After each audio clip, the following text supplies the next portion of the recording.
어느 날은 눈을 뜨는 순간부터 삶이 나를 시험하는 듯한 기운이 감돌 때가 있습니다. 별다른 실수도 하지 않았고 누군가에게 해를 끼친 적도 없는데 이상하게 모든 일이 엇박자로 흘러가고 작은 일조차 마음대로 되지 않는 흐름 속에 갇히는 날이 있습니다. 그럴 때 우리는 묘하게도 이 모든 일련의 사건들이 누군가의 의도처럼 느껴지곤 합니다. 마치 보이지 않는 손이 나에게만 유독 더 무거운 돌을 쥐어주고 당황하는 내 모습을 지켜보기라도 하는 듯한 기분이 드는 것입니다. 억울함과 당혹스러움이 동시에 밀려오고 이유를 찾을 수 없는 낙심이 심장을 오래 붙잡습니다. 왜 하필 지금인지, 왜 나인지, 왜 이렇게까지 힘든지 스스로도 알 수 없는 질문들만 어둠 속에서 맴돌 뿐입니다. 사람들은 흔히 운이 나쁘다라고 말하지만 어떤 시기에는 그 말을 넘어 더 큰 절망이 찾아옵니다. 하나의 사건으로 끝나지 않고 연속되는 실패와 오해, 예상치 못한 변수들이 한데 모여 삶 전체가 나에게 등을 돌린 것 같은 느낌을 줍니다. 겨울비가 그치지 않고 계속 내리면 우리는 비 자체가 아니라 끝나지 않을 것 같은 느낌 때문에 더 지치듯이 말입니다. 그렇게 우리는 어느 순간 이것이 단순한 불운이 아니라 나에게 내려진 어떤 벌처럼 느껴지는 지점에 도착하게 됩니다. 잘못한 것 하나 없는 날에도 유독 버거운 무게가 나에게만 쌓일 때 인간의 마음은 설명할 수 없는 이유를 찾아 헤매입니다. 그리고 찾지 못한 이유는 어느새 벌이라는 이름을 달고 우리 앞에 서게 됩니다. 하지만 한 발짝 더 들어가 보면 이 벌이라는 감정은 꼭 누가 나를 심판하고 있다는 의미라기보다 내 마음이 감당하기 힘든 무게를 해석하는 방식에 더 가깝습니다. 예고 없이 무언가 무너지고 기대했던 일들이 모두 어긋나면 마음은 본능적으로 원인을 찾으려 하고 그 원인이 보이지 않으면 자신에게서 답을 찾기 시작합니다.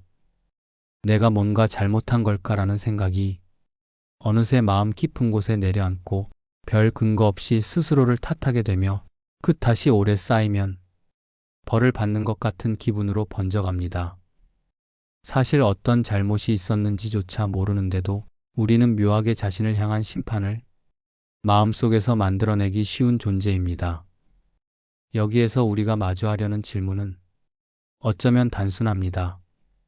지금 내가 느끼는 이 무거움이 정말 벌이라는 이름을 붙여야 할 만큼 특별한 것인지, 아니면 삶이라는 이름의 거친 날씨가 잠시 내 앞에 머물고 있을 뿐인지 돌아보는 것입니다. 바람이 매섭게 불어와도 계절의 의도는 없듯이 때때로 찾아오는 시련도 누군가의 계획이 아닐 수 있습니다. 그런데도 우리의 마음은 그 모든 것에 의미를 부여하고 벌이라는 감정을 만들어내며 자신을 더 단단히 괴롭히기도 합니다. 이 이야기는 바로 그 지점에서 시작됩니다. 벌이라고 느껴지는 감정의 진짜 얼굴을 들여다보고 그 감정이 사실은 우리 삶이 또 다른 이름일지도 모른다는 가능성을 천천히 밝혀가는 여정에서 출발합니다.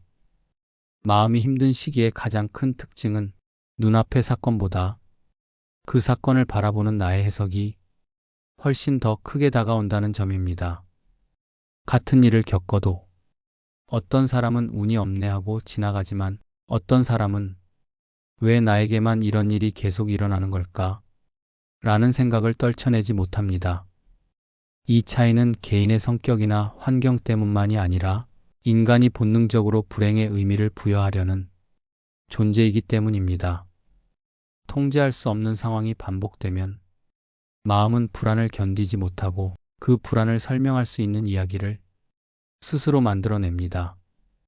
그리고 그 이야기 속에서 우리는 종종 자신을 가장 먼저 의심하게 됩니다. 내가 뭘 잘못했나? 어떤 벌을 받고 있는 걸까라는 질문이 자연스럽게 떠오르는 이유가 여기에 있습니다.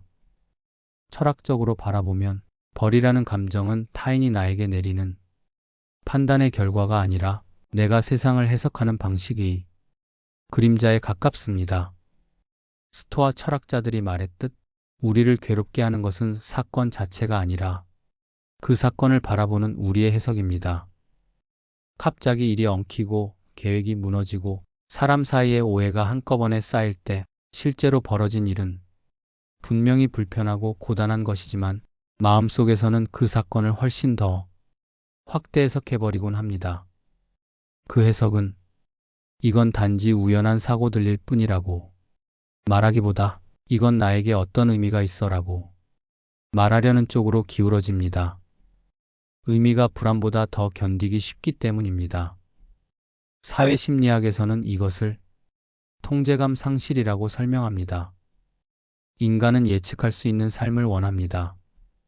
하지만 예측할 수 없는 사건이 연달아 터지는 시기에는 마음이 방향을 잃게 되고 그 상실감이 벌이라는 감각을 만들어냅니다. 예를 들어 경제적 어려움이 겹치고 관계에서 상처가 이어지고 건강이나 일에서 문제가 발생할 때 실제로는 서로 관련 없는 사건들임에도 불구하고 우리는 어느 순간 그것들을 한 줄로 엮어버립니다. 그리고 그 줄의 이름을 불운 더 심한 시기에는 벌이라고 부릅니다. 통제할 수 없다는 감각이 쌓일수록 우리는 더 큰 서사를 만들어 그 불안을 설명하려고 합니다. 하지만 정말 벌일까요? 아니면 단지 설명되지 않는 우연의 연속일까요? 세상은 생각보다 무심하고 사건들은 대부분 서로 아무 연관 없이 발생합니다. 그럼에도 불구하고 우리가 그것을 서로 연결짓는 이유는 마음속에 자리한 불안과 억울함 때문입니다. 인간은 이유 없는 고통을 견디기 어려운 존재이기에 때때로 그 고통의 배경을 만들어버립니다. 벌처럼 느껴지는 감정의 구조는 사실 외부에서 주어진 게 아니라 불확실성을 견디지 못하는 내면이 만든 허상일지도 모릅니다. 지금 우리가 살피려는 것은 바로 그 지점입니다. 벌을 받는 듯한 감정의 정체와 그 감정이 어떻게 우리의 삶을 바라보는 방식을 바꿔놓는지를 천천히 이해해가는 과정입니다. 마음속에서 벌을 받고 있다는 감정이 만들어지는 과정은 생각보다 더 섬세하고 더 인간적입니다. 우리는 세상을 있는 그대로 받아들이는 존재가 아니라 언제나 해석을 통해 세계를 이해하려는 존재입니다. 니체가 말했듯이 세계는 사실 그 자체가 아니라 우리가 붙여놓은 해석의 총합에 가깝습니다. 같은 사건도 어떤 사람에게는 단순한 소동으로 지나가지만 어떤 사람에게는 인생을 뒤흔드는 상징처럼 다가오는 이유는 바로 이 해석의 차이 때문입니다. 그런데 문제가 되는 시기는 마음이 지나치게 지쳐 있을 때입니다. 지친 마음은 작은 사건에도 의미를 과잉 생산합니다. 평소라면 가볍게 넘길 수 있는 일도 이유가 있는 불행처럼 느껴지고 우연한 실수도 신호처럼 다가오며 반복되는 실패는 어느새 벌이라는 서사로 둔갑합니다. 이것은 의도적인 선택이 아니라 불안을 견디기 위해 마음이 스스로 만들어내는 이야기입니다.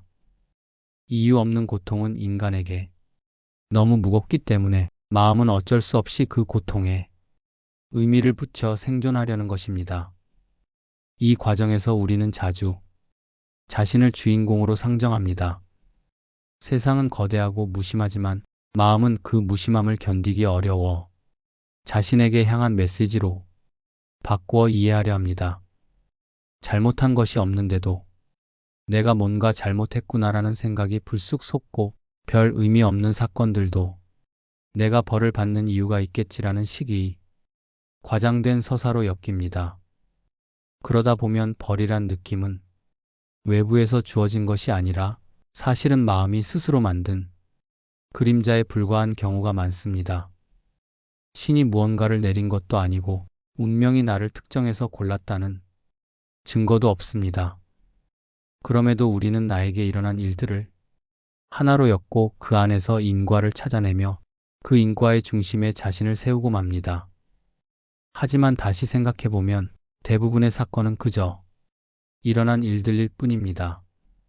자연 현상처럼 이유 없이 발생하고 어떤 의도도 없이 지나가는 것들입니다.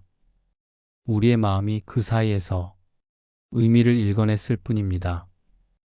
벌이라는 감정도 어쩌면 그런 것인지 모릅니다. 세상은 아무 말도 하지 않았는데 마음이 먼저 말을 붙이고 그 말이 점점 자라 상황을 설명하는 이야기로 변한 것입니다. 그러니 벌처럼 느껴지는 순간에도 이렇게 되뇌어 볼 수 있습니다. 신이 나에게 벌을 준 게 아니라 내가 스스로 의미를 만들어버린 것은 아닐까? 그렇게 질문을 던지는 순간 벌의 무게는 조금씩 풀리고 사건은 다시 사건의 자리로 되돌아가기 시작합니다. 가끔은 아무 잘못도 하지 않았는데도 마음 한쪽에서 죄책감이 스멀스멀 올라올 때가 있습니다. 설명하기도 애매하고 누군가에게 털어놓기에도 민망한 근거 없는 죄책감입니다. 그런데 이 감정이 쌓이면 우리는 어느 순간 자신이 어떤 벌을 받고 있다고 느끼기 시작합니다. 사실 이 벌의 감각은 외부에서 내려온 심판이 아니라 마음속에서 서로 얽혀버린 감정들의 혼합물에 가깝습니다. 특히 죄책감, 억울함, 그리고 무력감이 한꺼번에 밀려오는 순간 인간은 그것을 하나의 이름으로 묻고 싶어 하는데 그 이름이 바로 벌입니다. 죄책감은 스스로를 탓하게 만들고 억울함은 이유를 찾지 못한 상처를 자극하며 무력감은 그 상황을 벗어나기 어렵게 느껴지게 만듭니다. 이 세 가지 감정이 뒤엉키면 마음은 더 이상 현실을 있는 그대로 볼 힘을 잃고 그 공백을 벌이라는 해석으로 채워버립니다. 원초적 불안도 이 감정을 강화하는 중요한 요소입니다. 인간은 본능적으로 불확실성을 두려워하는데 설명할 수 없는 악재가 반복되면 이 불안이 증폭됩니다. 잘못한 것이 없는데도 일이 꼬이고 계획이 무너지고 사람들과의 관계에서 오해가 쌓일 때 이 불안은 어디론가 흘러가야만 합니다. 그런데 마음은 이 불안을 외부가 아닌 자기 자신에게로 돌리기 쉬운 구조를 가지고 있습니다. 그래서 내가 뭔가 잘못했구나. 이건 내가 벌을 받을 만해서 그런 거야 같은 생각이 자연스럽게 떠오르는 것입니다. 사실 이런 생각의 근거는 아주 희박하지만 마음은 불확실을 견디는 것보다 자신을 탓하는 것이 더 쉽다고 느끼는 순간이 있습니다. 그 익숙한 해석이 벌의 감각을 재촉합니다. 비교 또한 벌의 감정을 자극하는 큰 요인입니다. 다른 사람들은 그럭저럭 잘 살아가는 것 같고 나만 유난히 같은 자리에 머물러 있는 것 같을 때 마음은 자신을 더 강하게 몰아붙입니다. 왜 나만 이럴까? 내가 뭘 잘못했길래 아직도 여기 있을까라는 질문이 끊임없이 떠오릅니다. 이런 사고의 패턴은 사실 논리적인 검토가 아니라 감정의 흐름에서 시작됩니다. 남보다 뒤처졌다는 느낌, 어떤 기준에 도달하지 못했다는 압박, 누군가 늘 앞서 있다는 비교의 고통이 마음을 흔들 때 우리는 스스로에게 보이지 않는 벌을 내립니다. 그리고 그 벌은 현실이 아니라 마음속에서 만들어진 허상임에도 불구하고 실제보다 훨씬 더 아프고 무거운 방식으로 우리를 짓누릅니다. 하지만 이 과정을 자세히 들여다보면 벌이라고 느끼는 감정의 대부분은 외부에서 온 것이 아니라 내 안에서 생긴 감정의 반향일 뿐입니다. 그 반향은 누구에게나 찾아오는 자연스러운 흔들림이고 특별히 문제가 있는 사람에게만 나타나는 것도 아닙니다. 오히려 많은 사람들이 비슷한 순간에 비슷한 감정을 겪습니다. 이유 없는 무력감, 설명할 수 없는 억울함, 어떻게든 자신을 향해 돌아오는 죄책감. 이 감정들이 섞이면 누구라도 잠시 방향을 잃습니다. 그러니 지금 느끼는 이 감정이 나만의 것이 아니며 누구에게나 찾아오는 인간적인 반응이라는 사실을 조금은 편안하게 받아들여도 괜찮습니다.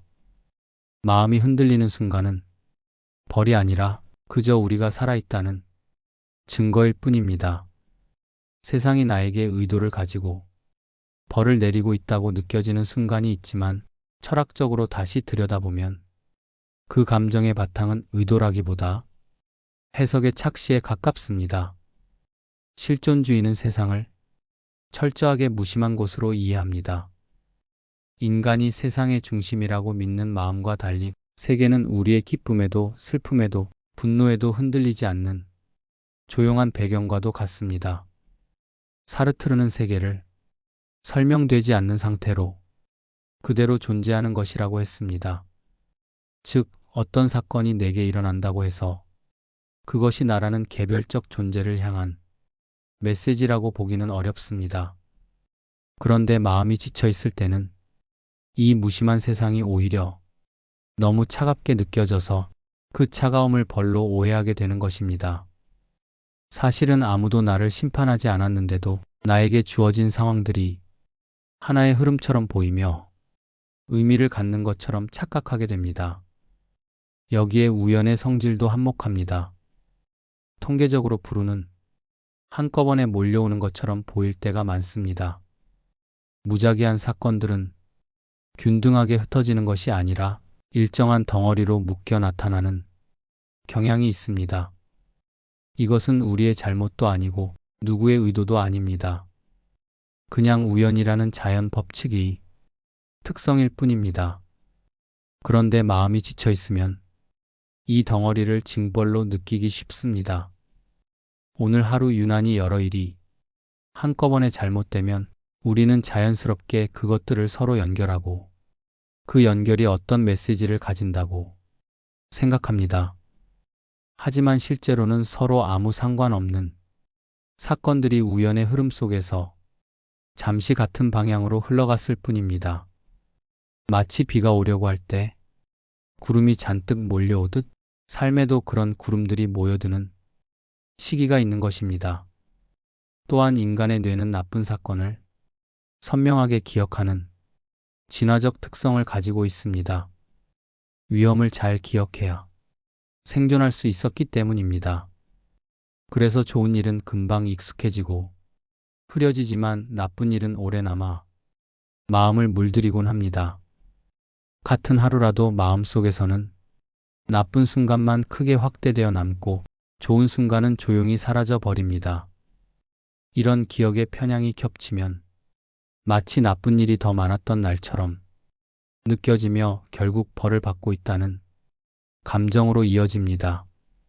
하지만 사실은 사건의 총량보다 우리가 그것을 어떻게 기억하는지가 더 큰 영향을 줍니다.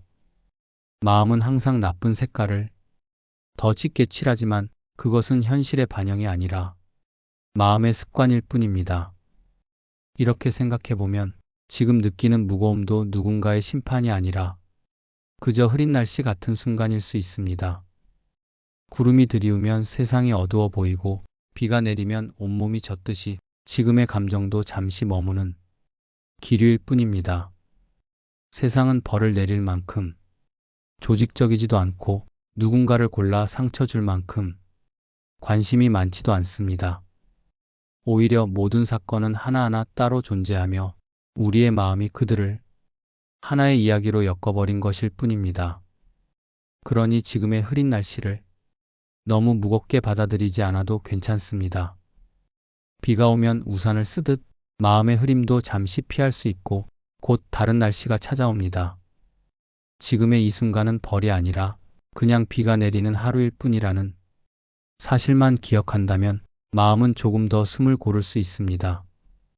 때로는 우리가 받는 가장 가혹한 벌은 세상이 내리는 벌이 아니라 스스로에게 내리는 벌일 때가 많습니다.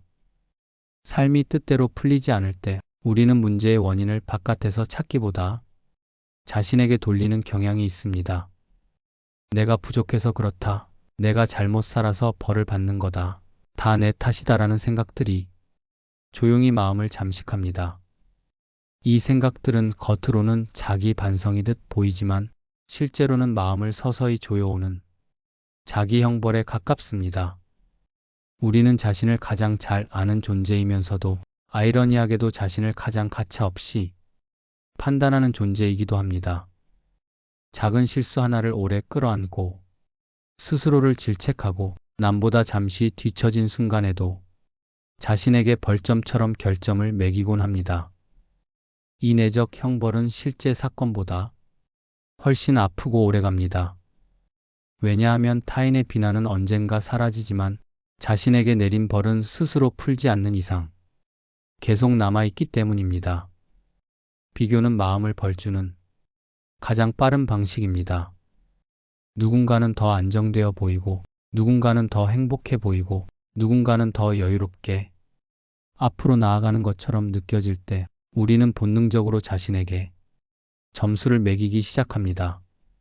왜 나만 이럴까라는 문장은 사실 질문이 아니라 자기 비난의 다른 표현입니다.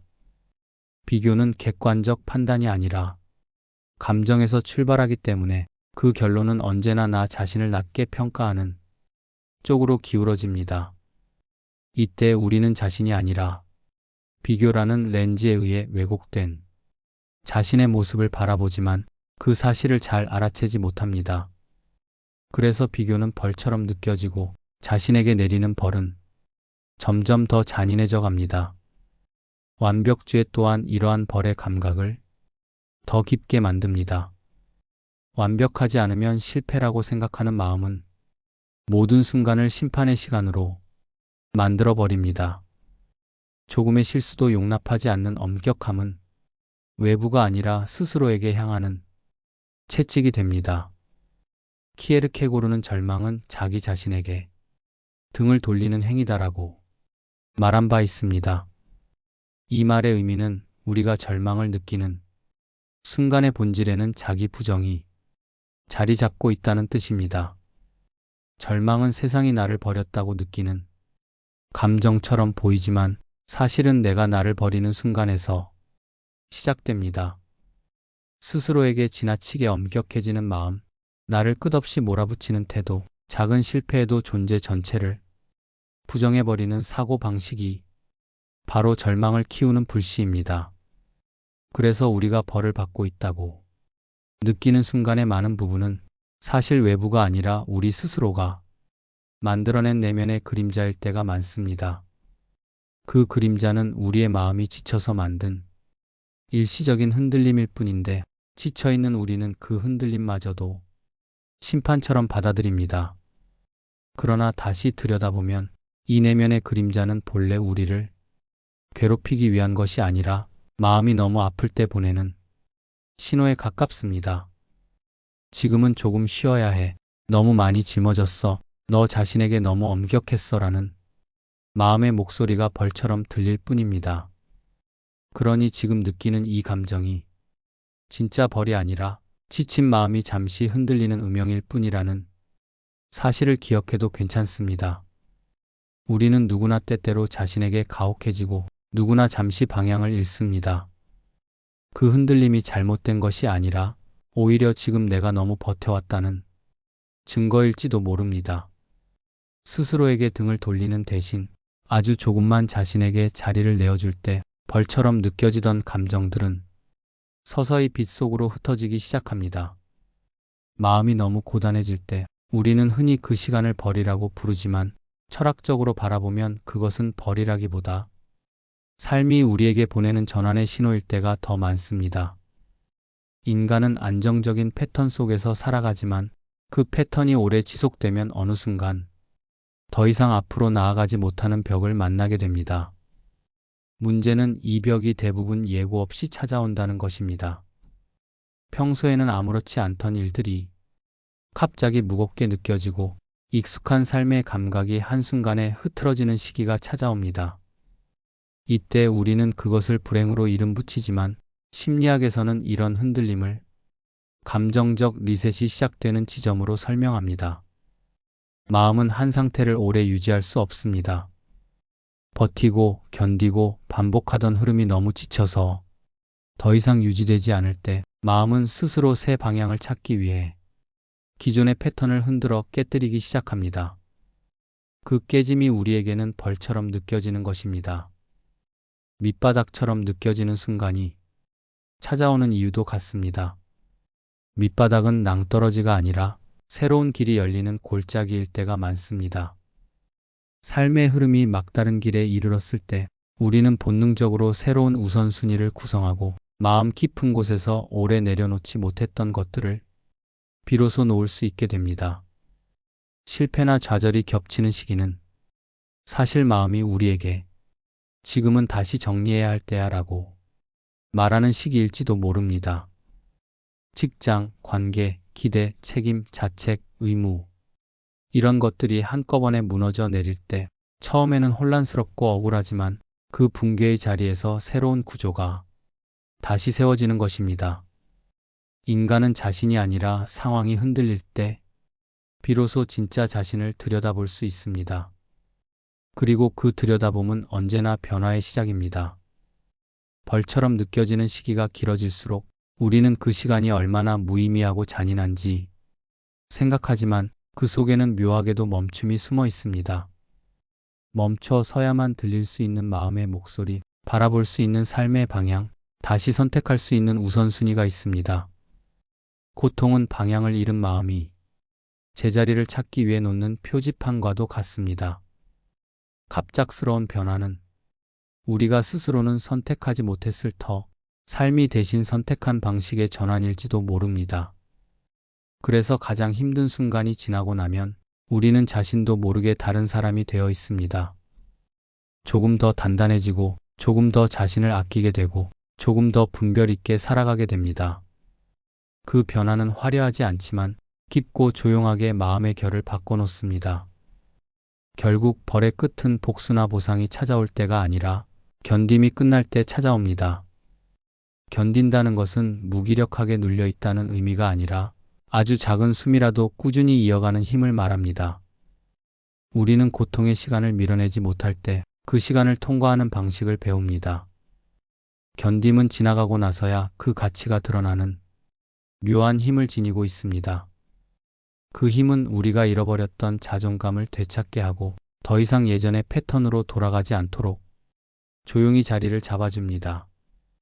그러니 지금 당신이 느끼는 감정이 아무리 무겁고 길게 느껴져도 그것은 누군가의 벌이 아니라 오래된 삶의 구조가 흔들리는 자연스러운 전환점일 수 있습니다. 어둠이 깊어지면 빛이 더 또렷하게 보이듯이 지금의 무게도 언젠가 당신이 달라진 삶을 시작하게 되는 출발점으로 남게 됩니다. 이 시기에 당신이 할 수 있는 가장 중요한 일은 자신을 조금만 더 붙잡아 주는 것입니다. 그러면 삶의 기류가 어느 순간 조용히 변하고 마음은 그 변화를 따라 천천히 새로운 방향으로 나아가게 됩니다. 지금의 마음을 정리해 보면 결국 우리가 기다리고 있는 것은 벌의 끝이 아니라 무게의 끝일지도 모릅니다. 고통이 벌처럼 느껴지는 가장 큰 이유는 그것이 언제 끝날지 알 수 없기 때문입니다. 끝이 보이지 않는 시간은 늘 사람을 가장 불안하게 만들고 불안은 그 시간을 더 길고 어둡게 만듭니다. 그래서 우리는 마음속에서 스스로에게 말합니다. 이 시간이 언제쯤 끝날까? 언제쯤 숨을 다시 크게 쉴 수 있을까? 그런데 철학적으로 깊이 들여다보면 벌이 끝나는 지점은 외부에서 정해지는 순간이 아니라 우리가 버티고 있는 그 순간부터 이미 서서히 시작되고 있습니다. 견딘다는 사실 자체가 벌의 작용을 약하게 만들고 버틴다는 행위 그 자체가 끝을 향해 걷고 있다는 증거가 되기 때문입니다. 누구도 당신에게 벌을 내린 적이 없습니다. 세상은 누군가를 특별히 골라 상처를 주거나 시험하지 않습니다. 그럴 만큼 세상은 조직적이지 않고 그렇게까지 섬세하지도 않습니다. 이 말은 차갑게 들릴지 모르지만 오히려 그 차가움이 마음을 가볍게 만들기도 합니다. 누군가의 의도나 심판이 있었다면 우리는 그 의도를 바꿀 수 없지만 세상이 무심하다면 그 무심 속에서 우리는 얼마든지 다시 시작할 수 있습니다. 반복되는 고통은 우리가 잘못했기 때문이 아니라 삶의 흐름이 잠시 우리의 속도를 따라오지 못했기 때문일 수도 있습니다. 혹은 마음이 너무 오래 버티느라 금이 간 곳에서 자연스럽게 흔들리고 있을 뿐일 수도 있습니다. 그렇게 생각하면 지금의 시간은 벌이 아니라 마음이 회복할 여백을 찾는 과정처럼 보입니다. 그리고 버티고 있다는 사실은 결코 수동적인 상태가 아닙니다. 고통을 억지로 밀어내지 않고 그대로 받아내는 것도 능력이고, 감정이 무겁다고 해서 자신을 포기하지 않는 것도 의지입니다. 우리는 흔히 전진만을 힘이라고 생각하지만 사실 가장 큰 힘은 흐트러진 마음을 붙잡아두는 그 미세한 버팀에서 나옵니다. 어떤 날은 아무것도 하지 못해도 괜찮습니다. 버티기만 해도 마음의 깊은 곳에서는 이미 균열이 봉합되고 감정의 잔해가 천천히 가라앉고 있기 때문입니다. 끝은 갑자기 찾아오지 않습니다. 하지만 작은 흔들림이 잦아드는 순간 우리는 그동안 얼마나 멀리 와 있었는지를 비로소 깨닫게 됩니다. 지금 당신이 느끼는 이 순간의 버틸 힘 또한 그렇게 작지만 단단한 변화를 만들고 있습니다. 당신은 이미 벌의 끝을 통과하는 길 위에 있습니다. 고통이 계속된다고 해서 제자리라고 생각할 필요는 없습니다. 마음의 내부에서는 이미 방향이 바뀌고 있고, 삶은 어느새 당신이 앞으로 나아갈 수 있는 여지를 준비하고 있습니다. 중요한 것은 완벽하게 견디는 것이 아니라 지금처럼 단 한 걸음이라도 앞으로 가고 있다는 사실입니다. 그 한 걸음이 바로 벌이 끝나는 출발점이 됩니다. 그러니 스스로에게 이렇게 조용히 말해줄 수 있습니다. 나는 지금 지나가는 중이다. 이 말 한 줄이 마음 한가운데서 조용히 빛을 켤 것입니다. 그리고 당신의 이야기처럼 마지막을 이렇게 정리할 수 있습니다. 당신이 겪은 모든 겨울은 당신을 더 단단한 봄으로 데려가고 있습니다.